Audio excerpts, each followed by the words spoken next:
I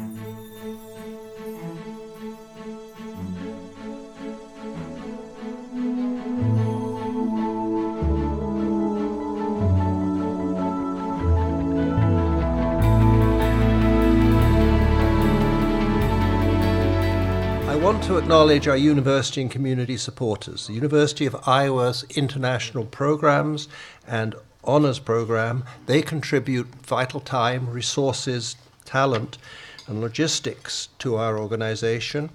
I also thank the Stanley UI Foundation Support Organization for their financial support, and today's special sponsors, Mason K. Braverman and John Menninger. Our programs are made possible by the financial support of these sponsors. And so now I'm pleased to introduce my friend, colleague, Dr. Hans Haus. He's a professor of emergency medicine at the University of Iowa. He attended medical school at the University of Southern California, completed a dual residency in emergency medicine and internal medicine at UCLA, and he has a diploma of tropical medicine and hygiene from the London School of Tropical Medicine. He's published several articles on travel-related infections and, as we know, speaks regularly about this and about emerging infectious diseases. So please join me in welcoming Dr. Haus.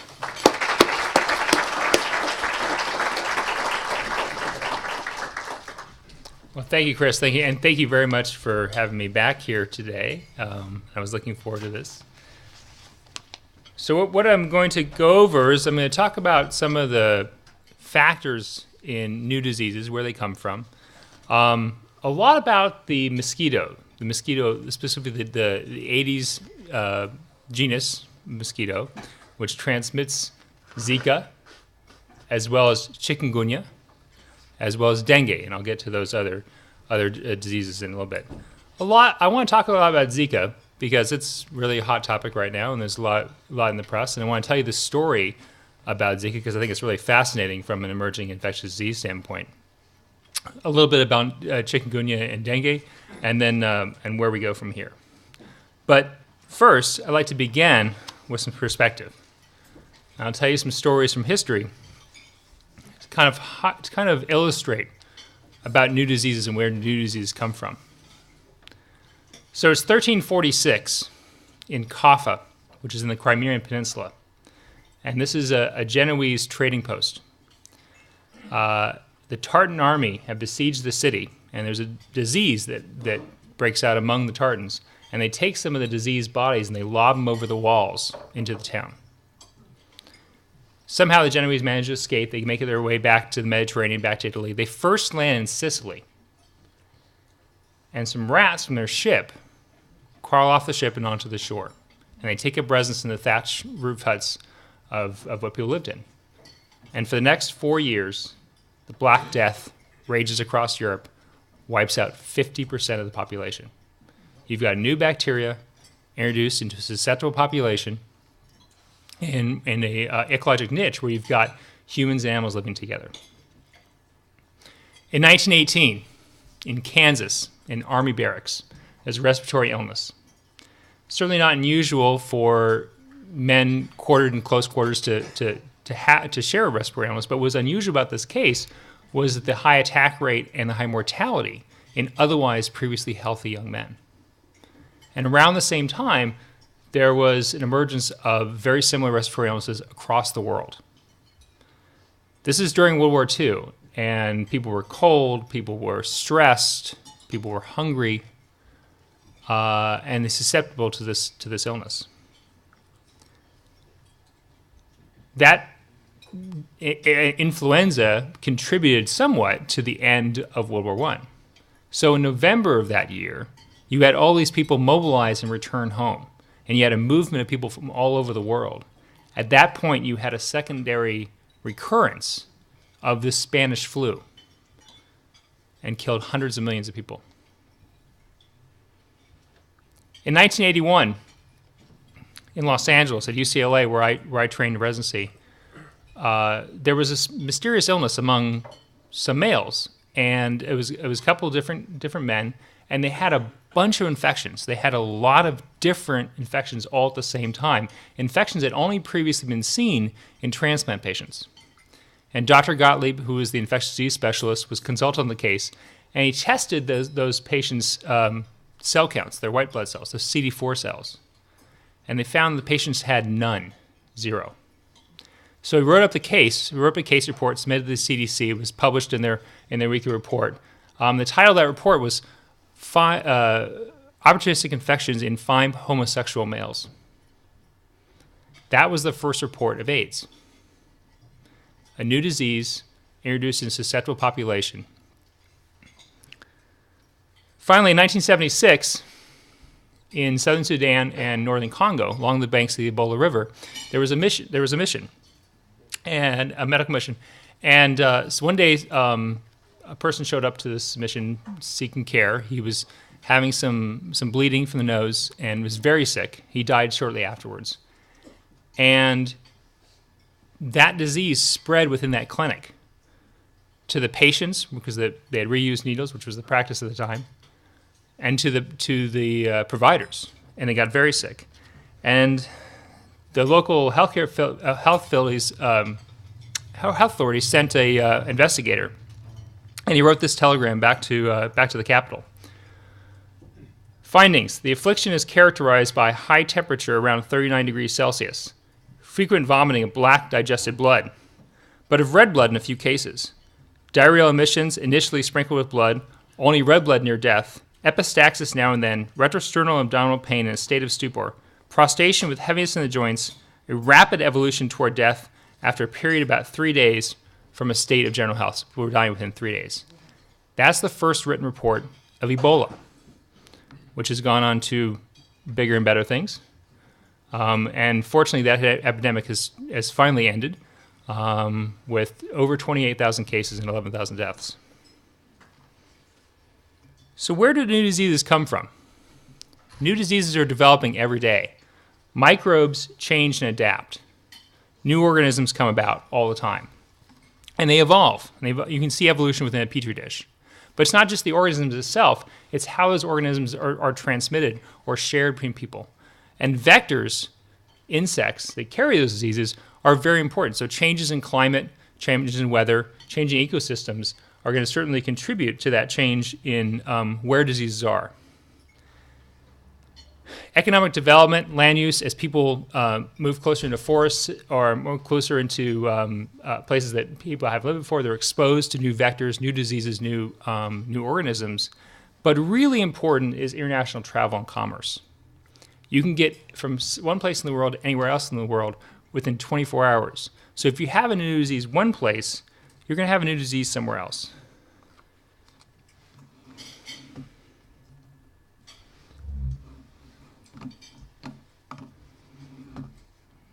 There we go. So this graphic represents all the airplane flights in the world.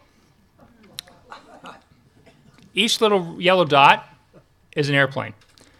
And as you see now dawn spreading across the world, you can see the increase in the density of the yellow dots. See how Europe just lights up like that?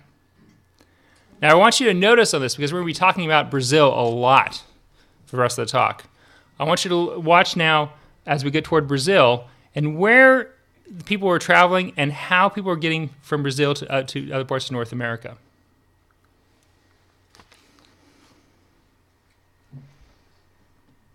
So there's a lot of travel between Brazil and Europe and Brazil and the United States. And we'll talk more about that in a moment. In addition to travel is commerce, the movement of products. And this is directly relevant to what we're going to be talking about today. These are discarded tires, and tires can have a little place where the water can collect, and it makes it kind of warm. And that's a perfect environment for the mosquito we're going to talk about today, Aedes. In fact, the vector, the Aedes albopictus, the Asian tiger mosquito, was documented to arrive in the United States in 1985 in Houston through shipping of tires.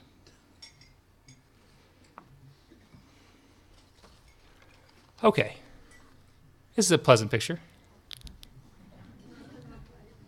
This is the beach in San Martin in the Caribbean.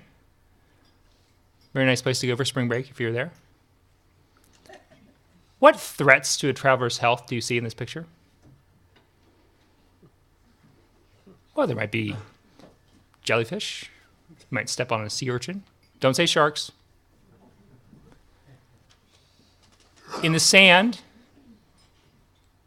there's a hookworm larvae, which can form cutaneous larvae migrans if you walk barefoot. People are enjoying drinks. Those drinks might have E. coli or norovirus or other infectious organisms in them. And flying throughout the air is this guy. This is the Asian tiger mosquito, the Aedes albopictus. Closely related is also the Aedes aegypti mosquito. And these are mosquitoes that transmit a number of different diseases, including Zika and Chikungunya and dengue and yellow fever. The reason it's important because it's particularly well adapted to growing in and breeding in urban environments. It loves small, warm pools of water. The kind of pools of water that develop in any time in places where people have containers, where they have pools, even small containers like tires or vases. For example, in a cemetery, you might have a vase where you've put flowers. That's a perfect breeding ground for this mosquito. It tends to bite during the day. It tends to bite outdoors rather than indoors. So some of the mechanisms that we use to keep mosquitoes out from our homes may not be as effective for this particular mosquito. So it's a very well adapted urban mosquito. The Aedes aegypti, this is a distribution throughout the Americas over time. What you notice is that it was widespread, and then in the 70s, its distribution was extremely limited. It had almost been eradicated from Brazil. And then, just in the last 20 years, it's really come back. Why? So what happened? A number of different things. First of all, the mosquito control efforts were so effective that they just didn't seem like they were necessary. Mosquitoes weren't a big issue. Mosquito-borne diseases weren't a big issue. So the funding that went into mosquito control programs were cut to a certain degree. And the other big factor, of course, is DDT. DDT is an extremely effective pesticide, especially because it tends to linger on surfaces for a long time. You can spray a wall, and that wall then will repel and will kill insects for days afterwards. Unfortunately, it may have some detrimental environmental effects, so DDT was banned. So as a result, we have a very significant distribution of these mosquitoes. This is the Asian tiger. As you can see, this mosquito is well known to the United States. It is found throughout the southeast United States, especially in Florida and Texas. And very similarly, the Aedes aegypti, same kind of thing, and a lot in Brazil. What's interesting about this map, about this density map of mosquitoes, was it corresponds very closely to the presence of Zika virus. And this is a map of Zika virus, and you can see, except for the United States, it's pretty much the same distribution. Where the vector is, the disease is. One concept I want to highlight with this map is seasonal versus hyperendemic transmission. We have mosquitoes in Iowa, but we have seasonal mosquitoes, right? We don't have a lot of mosquitoes in winter. So it's hard for diseases in Iowa to take hold and be transmitted all year long and maintain themselves. We're not going to get Zika established in Iowa. That's not going to happen, because every winter the mosquitoes die out and go away, which is great. That's seasonal transmission. But a place like Brazil, a place like Florida, a place like the Caribbean, they have transmission of mosquitoes all year round. And so if a disease gets established in those areas, then it's really hard to get rid of. So let's talk about Zika. Where did Zika come from? Zika is named for the Zika forest in Uganda. There's a picture of the forest here. For those who care, it's a flavivirus, is the particular genus and type of virus. That's the same family as West Nile, Japanese encephalitis, and dengue. So they're all the same, very similar types of viruses. It was first discovered in 1947 in Uganda. The first human cases were recorded in Africa and in the early 1950s. From there, it basically remained a curiosity, and it wasn't particularly thought to be particularly dangerous. What was interesting was in 2007, there was a pretty significant outbreak in Micronesia. And in that cases were the first case reports of Guillain-Barré, which is Guillain-Barré is a neurologic illness that causes loss of sensation and loss of movement of usually the lower extremities. People become basically paralyzed for a couple of weeks. So Guillain-Barré was described as a complication of this Zika, or this new virus that appeared in Micronesia in 2007. And in French Polynesia, a little bit later, there were more cases, and that was in 2013. Okay, fast forward. So 2014, in Brazil, there was a big sporting event. Do you remember where that was? Yeah, World Cup. You had a lot of people coming to Brazil from all over the world. Remember back in that slide about the yellow dots? Do you see where I'm going with this now? So in Natal, which is a northern part of Brazil, there it was one of the sites for the World Cup. It was a few weeks after that people started getting this illness. And it was this fever and a rash. And people got better, but there were a lot of cases of it. It seemed like anyone who sees this, it's going to seem just like dengue. Dengue fever, we'll talk about more later on, is very familiar to people in Brazil. And people thought they were having dengue, but it was weird because it just was very mild. It was a real mild form of dengue. But there were a lot of cases of it. And they thought that was kind of strange. And then it kept happening. And by January of 2015, they were seeing hundreds of cases every day, people coming to clinics with this. Even for dengue, that's a lot.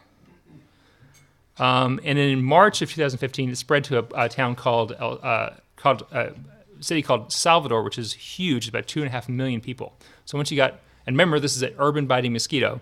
So you got a large population now, new disease, set population, you had a vector that's there, and they were getting thousands of cases.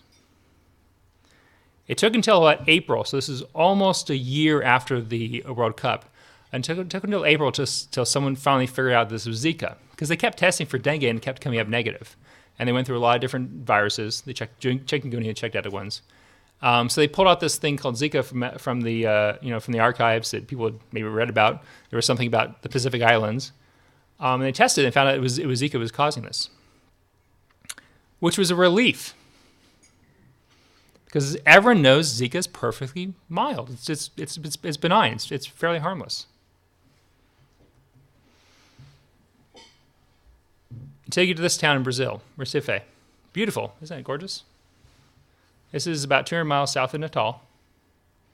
In September of 2015, they noticed a spike. Neurologists noticed a spike in Guillain-Barré cases. An obstetrician noticed a few more cases of microcephaly than they'd seen, a cluster, because it was like 10. It was like, which is a lot, because like having one is like notable, but like having 10 at one time, that was really surprising. September 2015, about 9 months after, they were getting hundreds of cases per day in January. This is about the time that I became aware of this disease because I belong to a listserv called ProMed Mail, and if you're into this at all, this is a lot of fun. If you're not familiar with this, go check it out, ProMed Mail, and anyone can join. You just go to a website and you sign up, and you get emails basically every day or every week about new diseases. And so I'm following this along, and I'm hearing about Zika for the first time. And once it was really tied to microcephaly, the world basically lost it. It was awesome. And everyone was talking about this.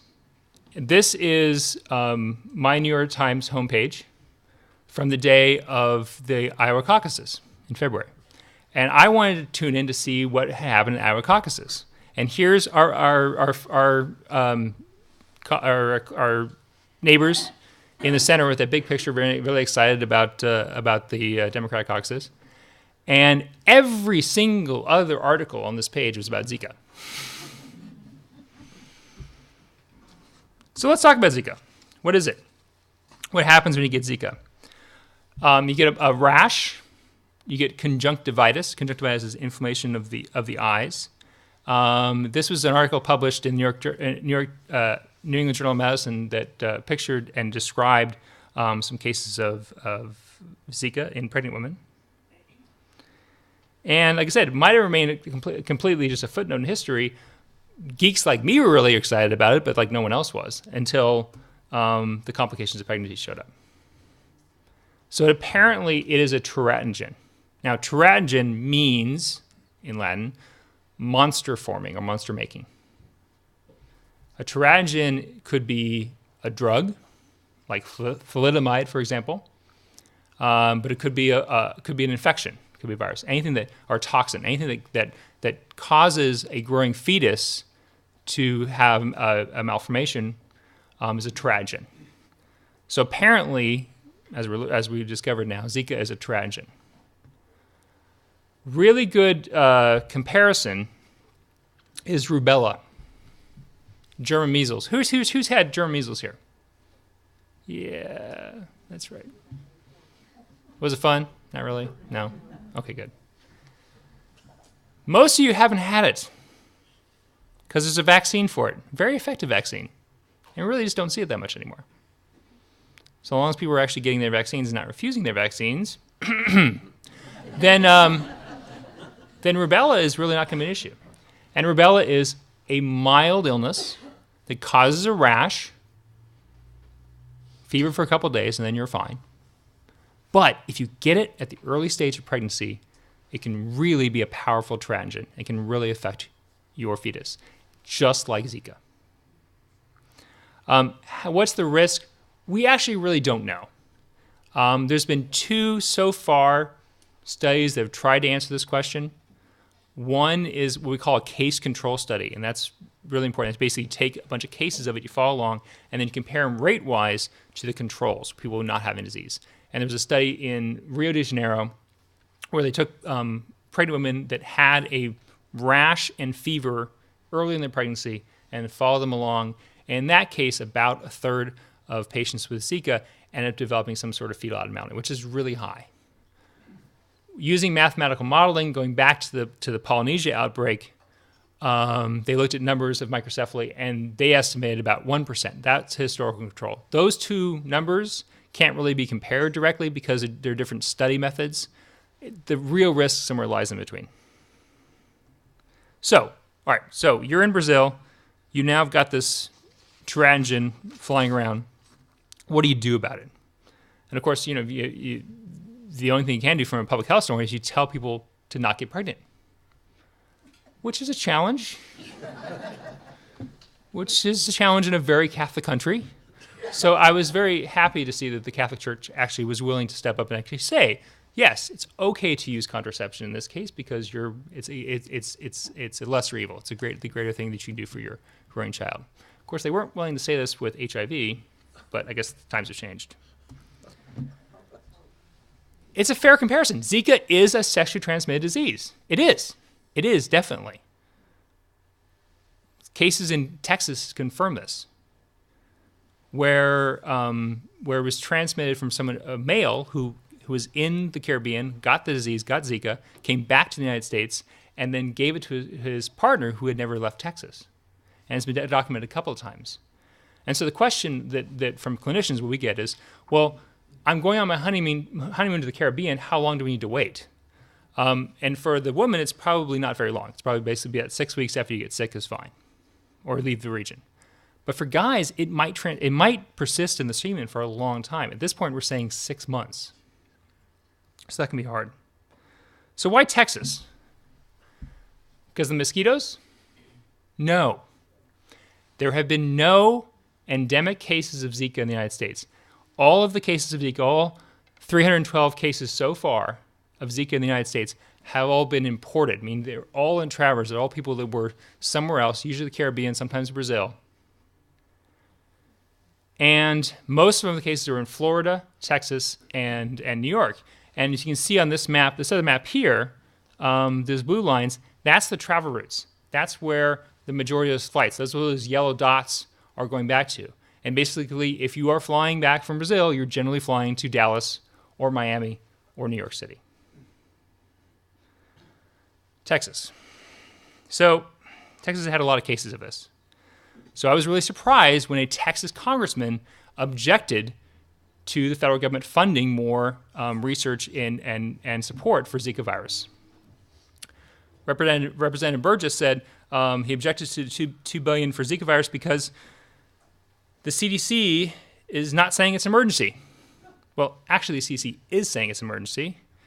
He's saying there's no travel alert saying you can't go there. No, it's a travel advisory saying if you're pregnant, you shouldn't go there, or if you're planning to get pregnant, you shouldn't go there. But that's okay. I understand. He's maybe not a physician, and he doesn't quite understand that how medicine works. Oh, sorry. No. Representative Burgess is a physician. I'm sorry. He is a physician. So yes, of course he should have this. But it's okay. I mean, he's just not that into reproductive health. It's probably not a priority for his specialty. Oh, right. Sorry. He's a gynecologist, so he really should know better. So what do you do? What do you do if you're thinking about going to the Olympic Games? I think it's a problem. So I think it's follow the recommendations, and I think you're perfectly fine if you're going to go, but you need to use contraception. It's an issue for some of our soccer players, and this is how this disease affects you, affects all of you. Because Hope Solo, the goalie for the U.S. women's soccer team, is considering not going to Olympics because of Zika. That's how this disease affects you directly, because our chances for a gold medal are reduced because of this virus. There are some of her colleagues, some of her teammates have better excuses. They're actually pregnant right now. So two of them are actually skipping. Okay, and this last headline I thought was really interesting and kind of highlights some of the issues with this virus and with diseases, mosquito-borne diseases in general. As you're probably familiar, Brazil is in the depths of a pretty bad recession right now. They're having some financial issues, and the games are way behind schedule, and they're way over budget. So they didn't actually have mosquito screens on where the Olympic Village is, which is a problem. And it's a bigger problem because now you got this virus that everyone's talking about. So they finally said, okay, we'll put screens on the windows for the athletes, but the host countries have to pay for it. Okay, but that's exactly, you can see what's going to happen here. It becomes a disease of poverty. If you're the United States, if you're of UK, yeah, you're going to pay for your screens on your windows, no problem. But if you're coming from an African country, and you might be able to fund a couple of athletes to get there, you're not going to pay the extra money for the screens. And so you've got a health disparity that's developing right there. Does anybody know why the CDC is in Atlanta? Malaria. Yes, thank you. I love that. That's a great answer. You're the first. This is the first audience that's ever answered that question correctly. Of course, you know that. So every other federal agency that you can think of is in Virginia or Washington D.C. or somewhere right around there, except for the CDC. It's in Atlanta, because when it was founded, that was a malarious area, and it was founded as a malaria control center. Soon after, which is around World War II, soon after that, malaria just disappeared from the United States, vanished. Why did it go away? Screens, DET and screens. It was a disease of poverty. Once the standard of living was raised to the point where we actually had public health control measures, it was so effective, suddenly the CDC didn't have anything to do. It was great. They found other things. But Zika is not the only issue with this mosquito. I mentioned chikungunya.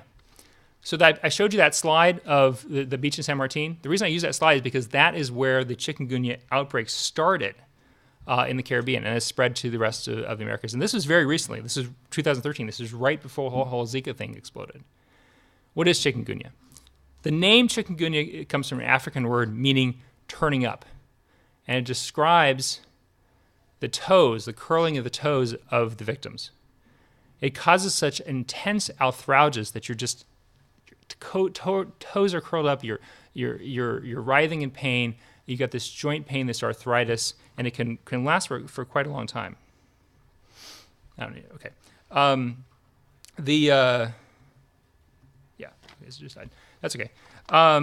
The other one is dengue. Now, dengue is a virus that's also transmitted by the mosquito, just like chikungunya. And dengue has been known about for a long time, 20 years or so, and it's been endemic to Brazil for a long time, and causes thousands and thousands of cases. And it's generational. That you'll have a wave of the disease throughout the community. And then a generation goes by, and then you get a new wave of disease. The funny thing about dengue is that there's 4 serotypes. And if you get infected with one serotype, you're immune to that serotype, which is great, unless you get a different serotype. In that case, what happens is you basically got this, you have a chance of having this kind of massive immune reaction, and you get really sick. And it can cause hemorrhagic fever. I have a friend of mine from Australia who wrote about her experience with dengue. The sickest I've ever been in my life is when I had dengue fever back in 2003. My house had a well in the backyard in Cairns. This is Australia. The well that breeds mosquitoes. I had a temperature of 41 degrees, which is 107 degrees Fahrenheit, which is really high. I couldn't move my eyeballs without significant retroorbital pain, or pain behind the eyes. In fact, any good virus now tends to give me the same kind of pain. Every time I come back to Cairns, I'm terrified I'm going to get a different strain and get hemorrhagic fever. And what happens is it's okay. I'm sorry, my computer just quit. So the Brazil has dealt with the dengue for a very long time. Let me see if I can get this. Oh, good. There we go. And in fact, there's an outbreak that just ended in Hawaii. So what do we do about this? So what do we do about this virus? What do we do about Zika? What do we do about these other viruses? In terms of, there's two basic methods, vector control and vaccines. This is the mosquito larvae. And the mosquito larvae basically grows in water and then sticks these like little siphons up among the surface of the water, clings to that surface of the water, and breathes those siphons. So as you can imagine, if you were to cover that surface with like an oil, for example, or an agent, then you can suffocate and kill those larvae. And that's one technique. Or there's stuff put into the water that is specifically larvicide that kills the larvae as they grow. You may have seen on the internet there was a theory floating around that maybe that was contributing to the microcephaly. And that's probably not the case. That was probably just a wild rumor. But it's interesting to think about why in Brazil we noticed the cases of microcephaly much more so than any previous outbreak. Really, it's related to the scale. We've never had a Zika outbreak quite this big, and you just need that kind of numbers. You can also have larvaceous fish. You can also put fish into the pools. If you have a pond, for example, have fish in the pond that eat mosquito for food, and then you both feed your fish as well as control malaria, control mosquitoes. Another technique is genetically modified mosquitoes, and this is it's been known for a while, but basically to have mosquitoes that are bred in a lab that carry some sort of fatal gene that basically makes them sterile so they can't reproduce, and so they get them to mate with other mosquitoes, and then the mosquitoes can't actually reproduce. And so this company in Brazil is doing this in Rio, and they're releasing hundreds and thousands of mosquitoes every day out of this van that drives around the city. There was this great story on NPR about this a couple weeks ago. And as you can imagine, the reporter was kind of nervous about being in this room with all these mosquitoes. They're males. All mosquitoes are males. Male mosquitoes don't bite. They don't bite humans. It's the female that does the biting. It needs the blood meal to actually to produce the eggs. So you're not going to get bit by a male mosquito, but you can get bit by a female mosquito. So the theory is that the male mosquitoes will go off and mate with these female mosquitoes. As a scientist, I'm like, this is great. I know about this kind of technique for a while, and I didn't have a problem with it. And I didn't think about it until I heard this story, that maybe some people on the ground are kind of not so happy about the idea of releasing mosquitoes. And people are nervous about the idea that releasing this genetically modified mosquito, maybe it's a super mosquito, maybe it'll go off and it'll mutate and it'll actually it'll carry the disease worse or something like that. And just the whole thought of releasing hundreds of thousands of mosquitoes every day is kind of disconcerting. Obviously, what we need to do is what we did for rubella, which is develop a vaccine. And this is where the economics, where the market incentives really change. Vaccines for Ebola were developed 10 years ago, and they sat on a shelf, literally sat on a shelf, because there was no testing for them available, and they didn't have a market for it. Suddenly, with 30,000 cases, there was a huge market for them, and now there's 8 or 10 vaccine candidates out there for Ebola. And the same thing is happening with the Zika. So they're a lot further behind the Ebola vaccine. Ebola was actually in development. Zika, there hasn't even been consideration before now about thinking about a vaccine. But they're fast-tracking it.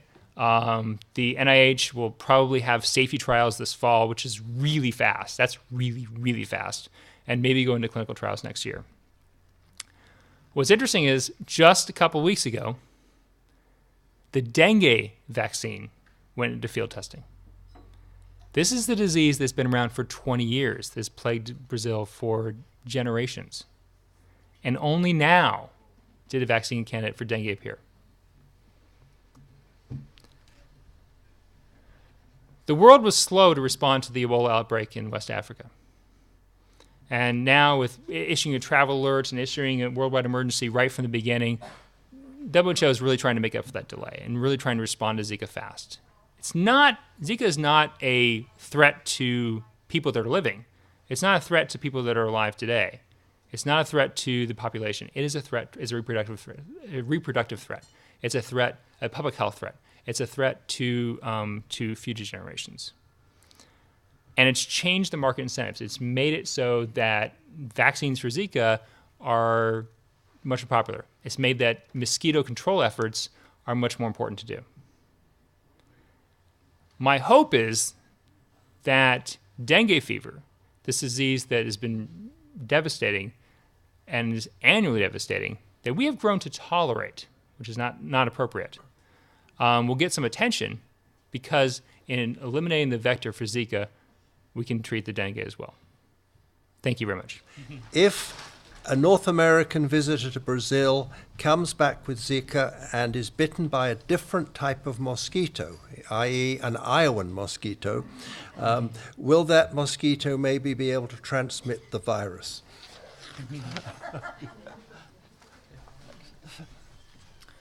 That's a good question. What we know about Zika, as well as some of the other related ones, is that it is generally specific to that species or that genus. So it doesn't have to be the Asian tiger mosquito, which has a really colorful name. It could be any in the genus of Aedes, which we do have in Iowa, just seasonally.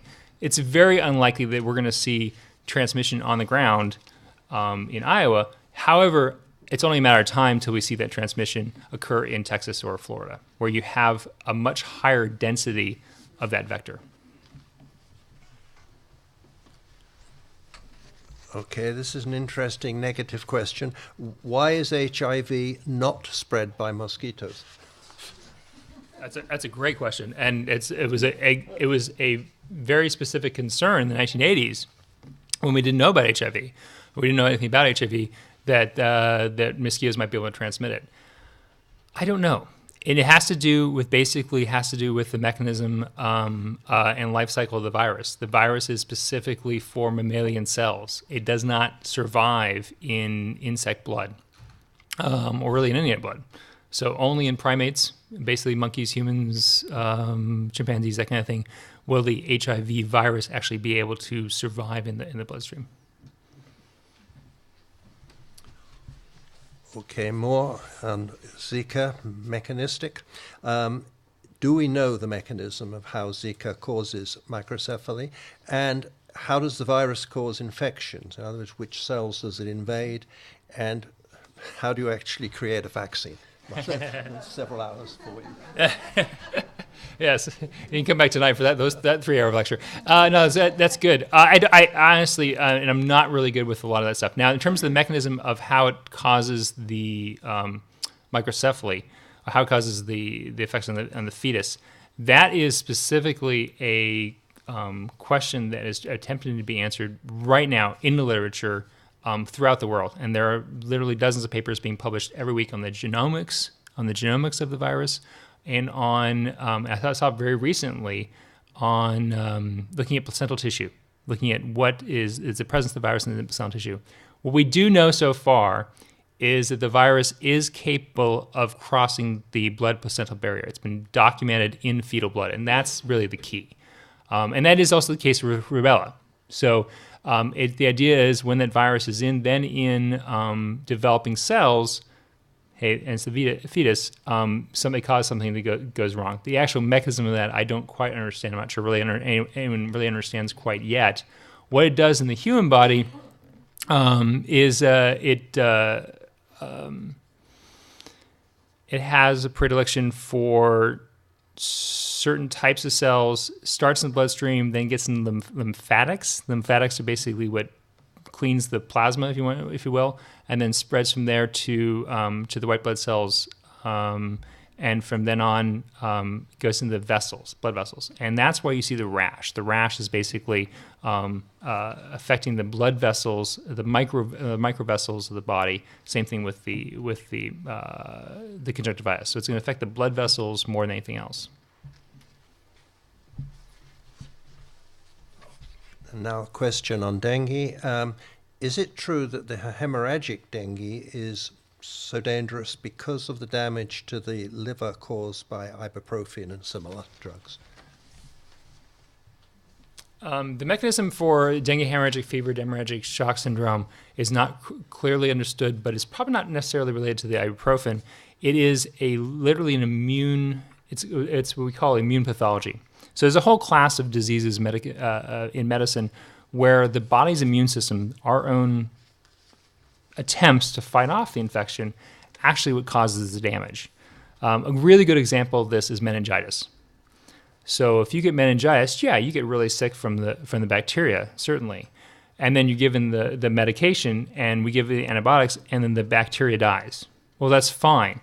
The problem is, in the meantime, all the white blood cells have jumped on the meninges, or the layer of the brain, and caused stretching of the blood vessels, stretching of the barriers of blood vessels, leakage of the blood vessels, and you're getting a fluid into parts of the brain where there isn't supposed to be. And you get swelling and edema, and that can lead to nerve dysfunction.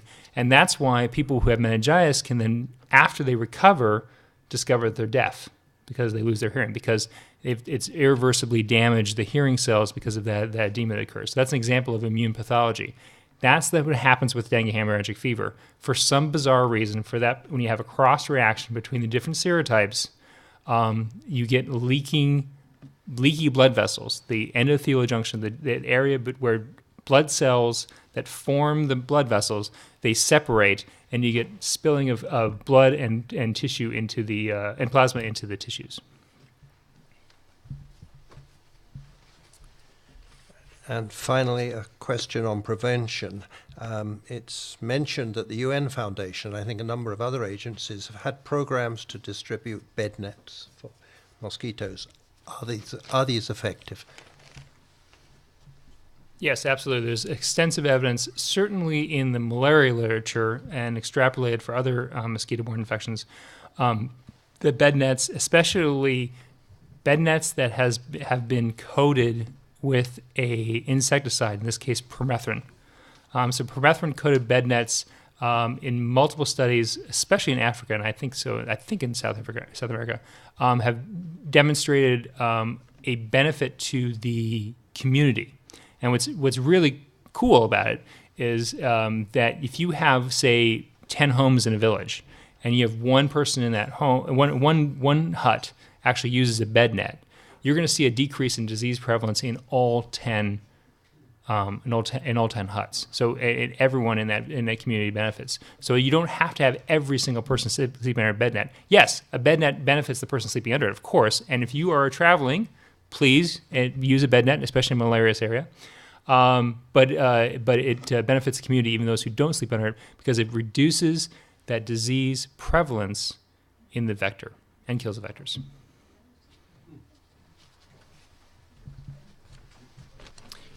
That's a very useful answer, I think, Hans, because I know a number of our students have had drives to raise money for bed nets, and they're relatively inexpensive, and it's something that we can do locally that really does have an effect.